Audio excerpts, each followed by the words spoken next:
Welcome back to the 66th episode of the DailyFlip podcast. I'm your host, Alex, and today we're going to be flipping through some of the top stories, two of which are discussing the cultural decay, the rot, so to speak, at the center of American culture and society. And then we have one talking about new ESG regulations in the UK. Is the U.S. going to follow suit? We'll see. But let's first discuss what's going on there. And, of course, we will end today with our daily delight, a story meant to leave you feeling positive, ready to take on the day. Now, that's enough rambling from me. Let's jump into our daily debate. So anyone looking at American society from the point of view of the past couldn't really imagine, at least in my opinion, where we are today. We have decreasing church attendance, an increase in single parents across the country, people jumping in bed with one another just for the fun of it. And whether you think these are good or bad changes, they are drastic changes that have an impact on our society. I would argue that they have a negative impact, but I want to know what your opinion is. I would love to see if I'm in the minority on this one. Am I just a person with a stick up the butt who yearns for the good old days of traditional American values, or is there a little bit of something to what I'm saying here? I'd love to hear your opinions. Tell me about them in the comments section. All right, let's jump into our first article from the Washington Times. Culture moves away from God, sparking chaos, mental problems, and unhappiness. So Bill Maher, of all people, spoke about the decline of America on his show this week, Real Time with Bill Maher.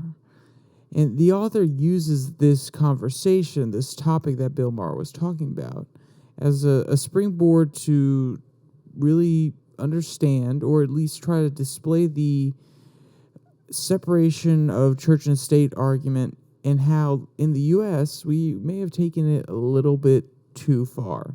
Yes, I know. It sounds like old men really reminiscing about the past, what people used to be like, what culture used to be like.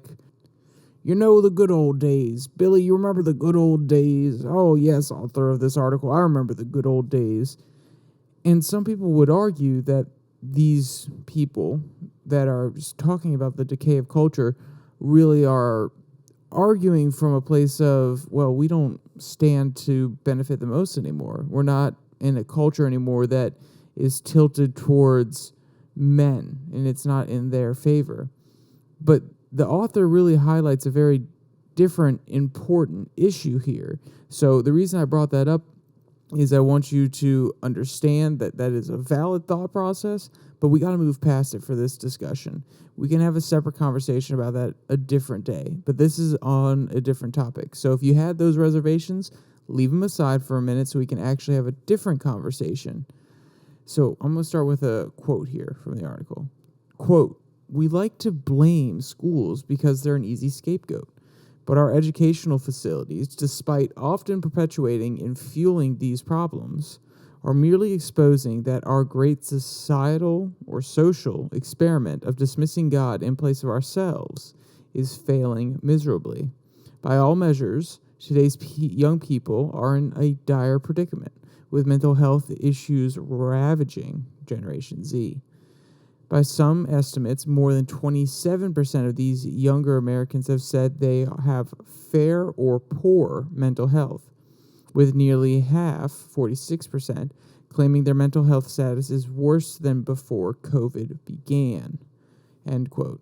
And of course, people who don't want to hear this argument, or they want to blame something else, they could say that COVID is the influence here. And yes, COVID is a contributing issue, but mental health problems have been on the rise in our generation, as a person from Gen Z, for a while now. And as someone who has seen the darkness and clawed my way back, it is an issue of purpose, in my opinion. When I was at one of my lowest points. And yes, I understand. I am a 22-year-old. My points have not been as low as some others. I'm not trying to claim that. But when I felt useless, when I felt that my life had no meaning and I was questioning whether I even think it's worthwhile to be a part of this society, it was really an issue of purpose. I didn't know where I wanted to go. I didn't have, or at least I didn't feel as though I had an impact on other people's lives. I didn't feel like I brought joy to the people I interacted with. I felt as though I was lost. And it was only through forcing myself to take responsibility for some of my actions and understand that it's not all about me. At the end of the day, I can have a purpose that is not solely guided by my need, my wants, my desires. It could be family. For some people, it could be family oriented. For some people, it could be spreading a message about health and fitness. For some people, it may just be bringing a smile to other people's faces. But we all need a purpose. And that's what I feel like this generation is really searching for, especially in an age of social media where there are so many fake lives, there are so many fake projections of what life can be. When people look to that, they aspire to that. They're not actually trying to have an impact on their community right in front of them or the people right in front of them. They're trying to have an even wider impact, and they kind of lose perspective, and they can sometimes feel like they lose purpose. And some people find purpose through those social networks. They find an audience that they feel like they can help, and they're not trying to exploit them for money. It's not all about them, but they actually want to help people. There are those that find purpose in that way. But a majority of these kids look on these social media apps, they look at other people's lives, feel like they're not living up, and they don't know how they can reach the levels that some of their favorite influencers have reached. And they feel like they have no purpose. So that's what the author's kind of getting at in this first one, or at least that's my opinion. That's my take on why mental health has become a serious issue in our generation. And I think it's something that is widely discussed now, which is great. But I think the underlying roots of the mental health debate is always, well, what's causing you to feel your pain? What internal problems are causing you, or what external factors are causing you to have your pain? And we're never willing to address, or at least I was never asked in therapy, so what do you think your purpose is? It was, no, what is your current issue? Why do you think you have this issue? And even when I was ignorant and self-reflective, and I just wanted to get out of the conversation, so I gave a baloney answer, the therapist said, oh, yes, that could be right. Because they're all about this cognitive behavioral therapy where you stop your thought process, your negative thought processes, by counteracting them with good thought processes, which is not necessarily a bad thing. If you can stop your bad thought processes by training your brain to say, no, that's a bad thought process, we shouldn't be doing that, that's great. But at the end of the day, maybe we should start telling these kids that go into therapy, look beyond yourself. What can you do for others that will bring you joy? What can you do for your community, your family, rather than just coming into therapy and trying to solve your issues and your issues alone? And that's something else the author talks about here in a second. And the author really says as much about the purpose problem as well. Quote, the problem isn't just general authority. It's the recognition of an ultimate command, a divine Lord above mankind to which humans are responsible. Mr. Sullivan is correct to say that there's a crisis of authority in culture and our schools. And the all about me culture feeds off this festering quagmire. But what we are really watching is a spiritual crisis on steroids. At some point along the way, America decided to strip away the ingredients of a reverent culture, axing prayer, morals, and Judeo-Christian principles. And, that's one of the most important lessons, end quote. That's one of the most important lessons that Christianity tries to instill in you. You are not the center of the world. And secondarily, there's a benefit in this context. It's for those that are looking for purpose, it provides it. Correlation obviously does not equal causation, but isn't it interesting, as church attendance has fell, as faith has declined, we see a rise in people reporting feeling lost, sad, or depressed. I'm not trying to directly say that, just because you believe in something bigger, that makes you better. Not necessarily. But having faith beyond yourself, acknowledging that the world isn't about you. You can't control everything. You can't micromanage your life down to every single detail. You cannot control other people. There's a bigger plan. There is someone even larger than us who is actually looking out for us, who is above us. That can be comforting to some people. And when people don't have that, when they think it's just nothingness at the end, you can become very contemplative. You can become very questioning. You can sit there and just wonder, what's the point of life if there's nothing afterwards? So the Christian ideals of heaven, Jesus sacrificing himself for our sins, these are ideas that provide comfort for people and allow them to live their lives in a way, even if it's a little bit ignorant. You could argue that. You could say, well, you don't know that for a fact. You're just having blind faith and you're being ignorant and you're not asking important questions. But at the end of the day, if those people are living in a way that's more conducive to a happy life, is that a bad thing? And also when it comes to the purpose issue, there's a very well-defined purpose of any good Christian. Spread the faith.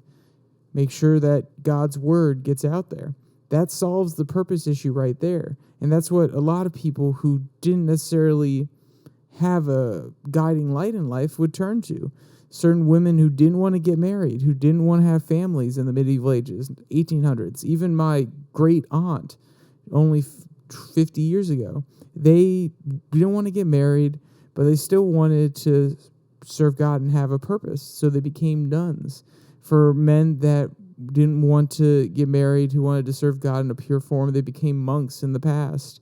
If you look at certain Mormons, they go on their exodus, their journey as a teenager to spread the faith, to have diverse experiences. So that can be a purpose for some people. And even if it's a small purpose, even if you just say to one person a day, would you pray with me? That can be a fulfilling sense of purpose for some people. Is that the outright solution? I don't know. But I do think it's interesting that when we lose faith, when we lose church attendance, it has eventually, at least we've seen in the culture, that people are not as happy or satisfied with their lives. Now, there are other factors as well, which we will get into in this next article. But I think it's very, very important to highlight this factor. And maybe you can start questioning yourself. Do I really think faith will help me? Maybe faith won't help you. But I'll tell you now, it's helped a lot of people I know. It's helped me personally. So, and when I was talking about the separation of church and state earlier, the reason that we've kind of pulled away, why church has become less important, is because the courts, well, the government, but the courts in specific, over time have taken the separation of church and state clause very, very literally. And that is why they've chipped away at the foundation of the American experiment, which is a faith-based society. And they've unmoored us from what has allowed us to thrive: faith, family, and freedom. And I say this because in the last 60 years, more like 70, a lot of the cases that have come to the Supreme Court on this issue say, no, it's a church issue. We as a state can't get involved, which seems to be an interesting argument. I'm not saying it's right or wrong because I don't necessarily understand all of the legal theories behind it. But that mentality of church and state have to be completely separate. We shouldn't have government politicians influenced by their religion, and we shouldn't have religion influenced by the politicians. That's unrealistic. We can have government politicians who go in who are very faithful people, who have certain values that they carry in from their faith that actually could be good to implement on a societal level. And just because they come from their faith doesn't mean that they're bad thought processes, bad regulations. And I think that's one of the mental hoops that people can't really jump through. They're like, no, separation of church and state. We should not be a nation that has a whole bunch of Christian-based regulations and Christian-based rules. And I'll tell you now, I'm sorry to tell you if you don't know this, the founding of our nation was based on religious principles, not necessarily Christian principles, but the belief that there is something bigger. Our rights are endowed to us by our Creator. Now, that is very general language. They're not trying to say God for a very specific reason, but that still implies there's something bigger than us. There's something bigger than us in this universe, and we are not the sole focus of it. We are a small piece of a larger whole. And if people can come to accept that and stop making everything in their life about them, oh, she slighted me, he slighted me, he didn't give me what I wanted, and realize that, oh, he was looking out for his best interest. He said something that may be a little mean, maybe I was being a little pushy. It leaves room for you to acknowledge your flaws, and then life doesn't become as miserable, because when you can acknowledge your flaws, you can improve. And when you can improve, you become better. And when you become better, in my opinion, you get happier. All right, that's enough rambling from me about that one. Let's go to our second article talking about the cultural decay. And this one doesn't necessarily highlight the decay from the right, as that last article did, but this one highlights it from a left person's point of view. And I push back a lot in this article because this is one of the issues that I have always been very adamant about, or at least in the last 3 years, as I've really come to understand the culture that we live in, or at least I've had a better glimpse of it being at college. This one comes from the Daily Beast. With Roe v. Wade gone, men will have a lot less sex. Quote, many of the old men who've paved the way for the legal unraveling of our daughter's humanity will be dead in 50 years. And honestly, thank goodness, because I fully plan on outliving these clowns. I've got my dancing shoes shined up and ready to tear it up on some graves. However, the creepy fixation on the reproductive organs of girls and young women will live on in the conservatives of the future. There will be an epidemic of lonely men. Future old men will have had less sex than men in generations before, if they're having sex at all. Fewer of them will get married. They will have fewer children, because women will decide finally that heterosexual sex just doesn't add enough to their quality of life to be worth the risk it introduces, end quote. So will forcing people to make more cautious choices with whom they participate in sexual activity cause less marriages? I don't know, maybe. Will it cause more lonely men? Probably. But the author acts as if men and women having less sex is a bad thing. And this is part of a particular worldview, which is you should be able to have as much sex as you want. You should be able to indulge in your desires as much as you want. And so, oh no, now we have to have more responsible people making more responsible choices. And now, wait. They actually are going to have to face the consequences of their actions. Oh no, the horror. And this is where the cultural decay aspect comes in my opinion. Because if you want to have sex, go out and have sex. But you do so understanding the risk. And that's what this woman is talking about here. The women now understand the risk that not in all states you'll be able to get an abortion. So now they have to understand the risk of, oh, if I go out and I'm a little bit promiscuous, or if a guy really comes on to me, I think he's cute, I want to have a good night with him, then they'll actually think about the consequences of their actions. And I don't necessarily think that's a bad thing. The last author pulled out a quote from a gentleman talking about how people in this generation have a problem with authority. And it's because the authority has never truly pushed back, has never really said, oh, well, no, you did something wrong here, Jimmy. You have to be punished. It's always mama coming in, helicopter mom saying, no, Johnny, you're perfect. You didn't do anything wrong. The school's just being mean. And, of course, that's one case out of others. If you had a mother like mine, that was not the case whatsoever. But there are those parents. And this is just another evolution in that stage of lack of responsibility. You can go out, you can have sex with 5 guys if you wanted to. You find out you're pregnant, you go get an abortion. Now, is an abortion an emotionless affair? No. Does it come with some painful repercussions, possibly some mental health effects, some actual health effects? Of course. But those consequences are they affect you a lot less than the 9 months of pregnancy plus bringing a child into this world in labor and then also having to raise said child. So we're trying to push off the consequences of our actions. I can have sex with whoever I want, and I don't have to worry about it. I could just have an abortion. And we can't just have abortion as a contraceptive. So if Dobbs, the repealing of Roe v. Wade, makes people actually sit down and consider, hey, maybe I should make a different choice. Maybe I shouldn't hook up with this guy tonight. Maybe I should see if he's actually someone I want to have a child with before we have sex. I think these are all good things. And I know I'm talking about the perspective from a guy's point of view. But I'll also highlight a little bit later why this is actually good for men. And what I mean by that is, actually, I'll leave it till we get there because it's only one quote away.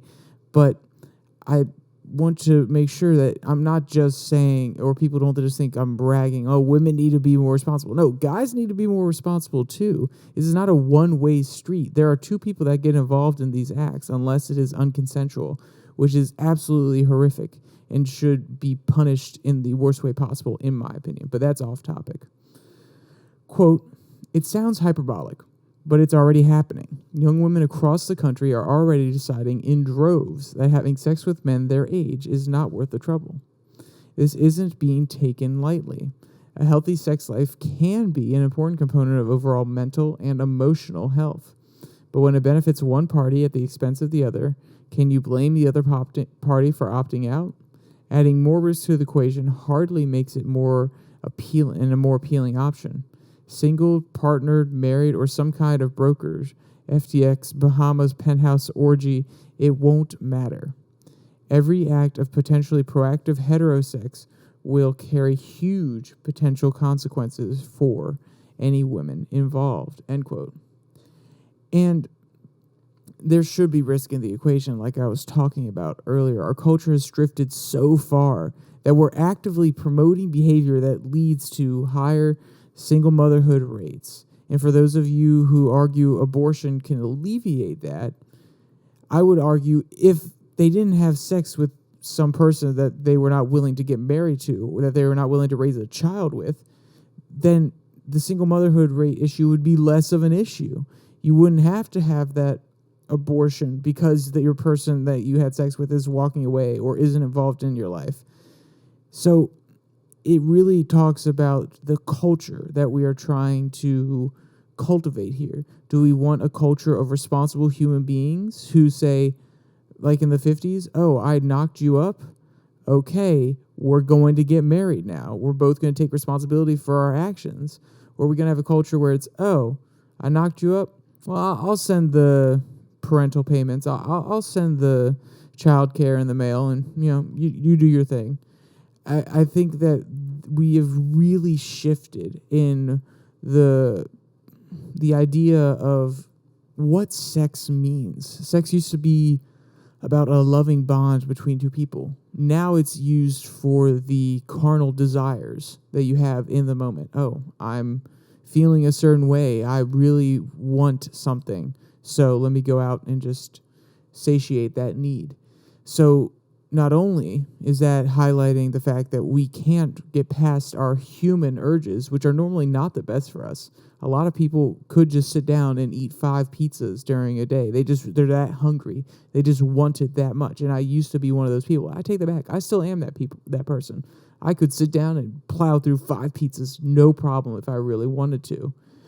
But we have to have will. We have to have restraint.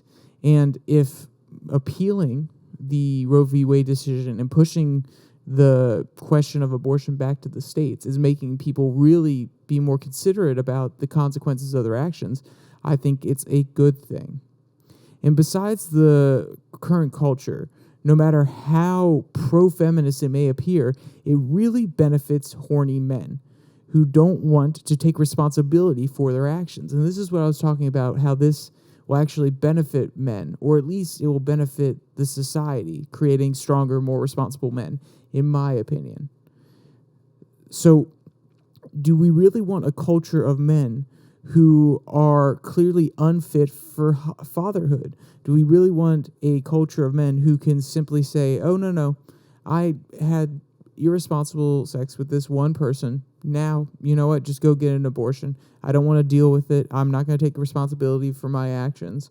Rather than sitting there and having a man who is actively contemplating, is this a person that I would want to have a child with? Am I willing to also risk having to raise that child?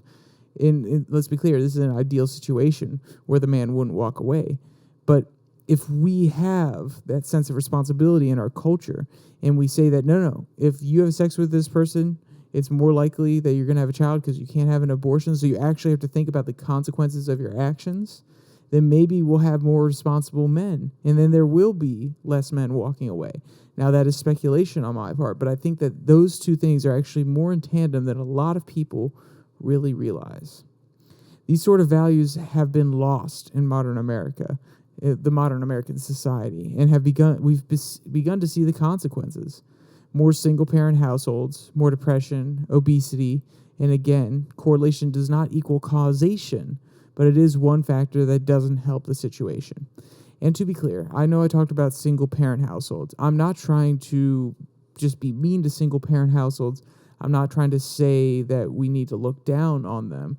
I'm saying that at the end of the day, when you do not have two parents there, or you don't have a proper structure, when you don't have an ideal structure that has been proven over thousands of generations, from the people that came up in the Indus and the Mesopotamian Valley to basically the 1900s, when you don't have that system in place to raise a child, you're going to get less than optimal results. And we need to encourage men and women to stick together for their kids, to raise them, even if they're not necessarily married. At least raise them together and not in a single-parent household, because it has terrible effects on the children. And those children will go on to raise their own children, and it just leads to a cycle, because they see that, oh, well, my mom was a single parent. It worked. I can make it work. And I'm not saying that we should stop it. There are some single mothers and fathers who could really do their best. They do a great job, and they raise their kids right. But at the end of the day, there is an ideal standard, and it's the one that's been working for thousands upon thousands of generations of humans. All right, we'll jump to our last article really quickly. This one is from Bloomberg. UK USG rules set higher bar than EU's, says a group with £19 trillion in assets. So if you're someone who's been following the cultural issues or a business person, there's no doubt that you've heard about ESG. It's a topic that has been covered before, actually, on this podcast. And the basic outline is economic social governance. And it's a metric for companies to measure against, to see if they're responsible companies, if they're sustainable companies. And the UK has implemented standards for ESG and created categories to help investors know which funds are investing in sustainable companies. Quote, the UK financial watchdog unveiled its ESG rules for funds in October, with the consultation concluding Wednesday. Sanchez Sadin, the FCA's director of ESG, told Bloomberg and the UK was trying to sidestep the kind of confusion that was upended in the EU's fund market due to its disclosure categories, known as Articles 6, 8, and 9. Sadin said the upshot is that the EU has been left with an ESG fund consent rather than actually a reflection of different things or different consumers.